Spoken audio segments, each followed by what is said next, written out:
Hi, welcome to the podcast. It's brought to you by Parabit Systems. I'm your host, Savannah, and we're going to be talking with Robert Iraggi today, business development at Parabit. And today we're going to be discussing the changes and developments in the trade show industry. And Robert, thank you so much for joining me today. I appreciate it. I'm really excited to hear about trade shows because we've gone a couple years without trade shows, but we're jumping back into it. Thank you very much, Savannah. Yes, I lived through the 08, 09 economic downturn when big companies stopped going to trade shows for a couple of years, and then all of a sudden in 2010 and beyond, they started going back.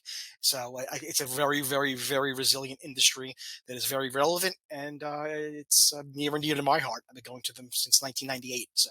Well, Robert, why don't you go ahead and let's talk about your experience with trade shows so far this year opposed to previous years. Well, we're not back from pre-pandemic levels yet, Savannah. It's still a work in progress. I think people are feeling more comfortable, with the mask initiatives and with touching people's hands, fist pumping, whatever it may be. There's been a lot of little idiosyncrasies that have come to the market because of changes in cultures and stuff because of the pandemic. But I think it's definitely on their way back. Trade shows are super functional. You're putting buyers and sellers in the same room, and instead of traveling to 50 different cities to see 50 different buyers and sellers, you can go to one city at one time, have a good time, have dinner with a client, and see different things as the time goes on. So I think we're getting back. We're not exactly where we were before, but I think there's going to be a huge evolution as well. We know that the virtual trade show did not work. We tried it. We did our best with it. It just was not something that was going to ever really be something that was going to make a dent in what we know as the trade show culture. So I'm excited to say that things are coming on its way back, but as far as it being exactly back, it's not there. So let's talk a little bit about the virtual. What was the problem there? Why didn't that take off? And why isn't that continuing? I worked for a trade show for a very long time. There was all kind of expensive software that let you as an avatar go to a trade show and see things. It was super, super cool, but it was really, really, really expensive. And the same way that a quote unquote print magazine and a digital magazine are different, they're not viewed the same way. It's the exact same thing with a trade show. A trade show, you need to be there, listen, touch, feel, whether it's commercial AV or security or anything where you have to hear, touch, and feel a product. Not the same on a video screen. And I think that can be a very, very good thing as a filler going forward. I think that a trade show, a lot of the times industries say, oh, 2 trade shows in one industry is too much if the same show is doing it.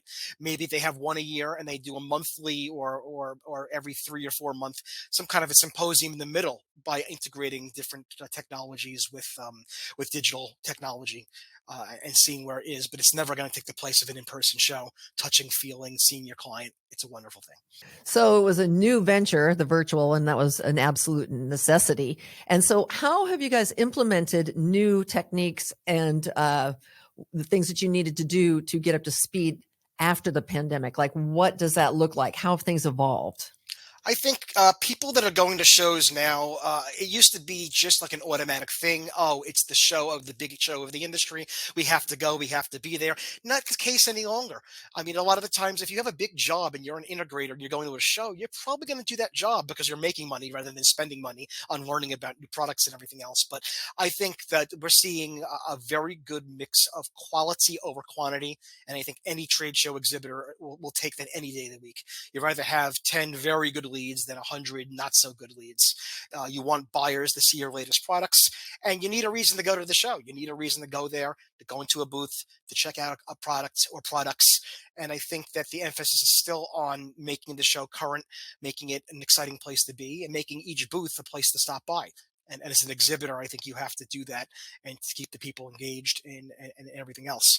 It's also a blend of people that are coming to see who you are and other people that are pre-scheduling meetings saying that I know that Parabit's going to be at the show. I can't wait to see them, that kind of thing. Or what's next from Parabit? Let's go and check out their booth and see what's next.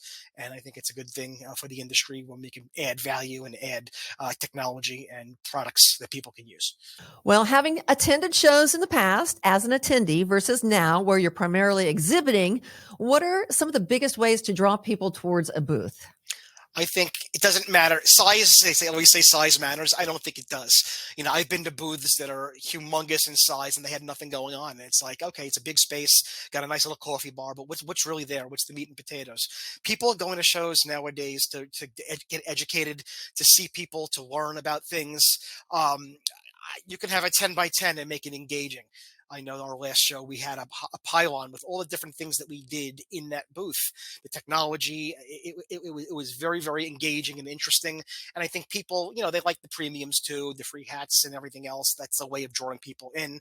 We always have a phone charger in our booth, which is wonderful. You need a charge, you plug in your phone. And while you're plugging in your phone for 15 minutes, check out the new products that we have here in our booth.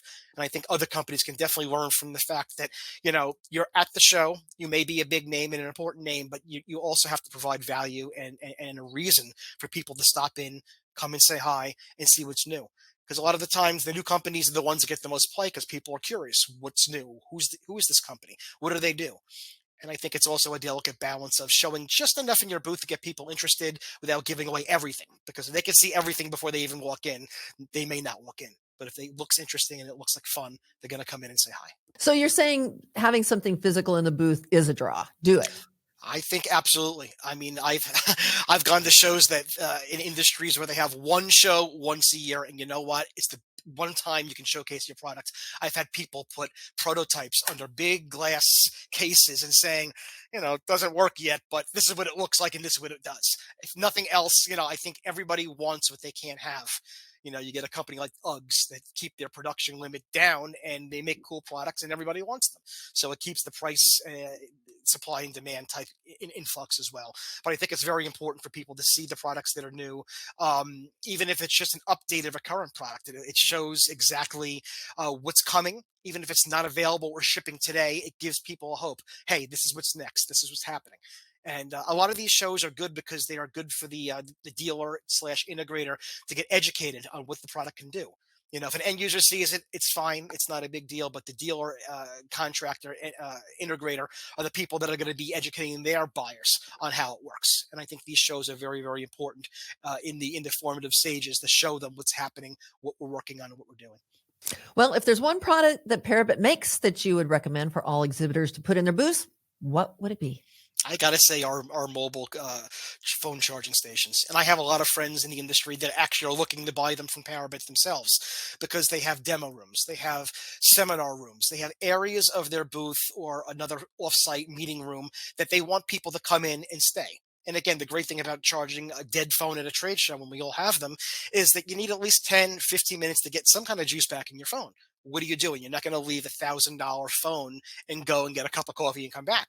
You're going to Right. plug it into the phone into the charger. You're going to hold that phone or put it on the shelf, and you're going to listen to whatever's going on in that booth, whether it be a musical demo or some kind of a presentation of what's going on. So I think definitely something like that can get people engaged. It always helps to have a coffee maker or something else too, but something that's functional that some people can actually use and have a free charge or something would be something good to have in their booth. Well, Robert, is there anything else that you want to add in regards to trade shows, like where they have been pre-pandemic, post-pandemic, and what you guys are doing at Parabit, and kind of how things are starting to unfold as we move into the busy fall season? That's a great question, Savannah. And in my old industry, I was there for almost 25 years. We went to the same cities every year, and they were smart because they put them in bigger cities, easier to get to. The Las Vegases, the Orlandos, the places that had direct flights and stuff. But I think the charm and character, and it would really brings the people out. I think are the smaller cities or the not lesser cities, but cities you don't think to get to for a trade show or for a conference because it really adds element and flair to a conference, and it gives people a reason to go. Um, the shows that we've been to, especially at Parabit, transcend in every industry from security to banking to aviation and all things in between for commercial facilities. So I think that had a really broad stroke of showing different products out of our product tree, as we call it, and giving people a good chance to learn about what's going on. Because even if we have, let's say, 20 products that we make, you never know what someone's going to come in and give. The last thing I'll say about that also is I think trade shows really, really give a good off the record thing between a manufacturer and a buyer. Hey, what do you think of this product? Hey, how can we make this product better? What don't we have in our product lineup that you guys can use, sell to an end user, and go from there? And I think is a lot of cool things that can happen at trade shows that keep people engaged, get their opinion going. And at the end of the day, when my bosses always used to say this, that it doesn't matter if you're a president of a company or the secretary. Everybody wants to feel useful, feel important, and feel like their voice matters. And I think at a trade show, it's something definitely you can do to make your stamp on a product or an innovation or an idea. And I think that's a very, very important thing there in the trade show market. Well, Robert, thank you so much for your time today. I appreciate it. Thank you very much, Savannah. Always good to see you. If there's anything you'd like to find out about Parabit, you can do that at parabit.com.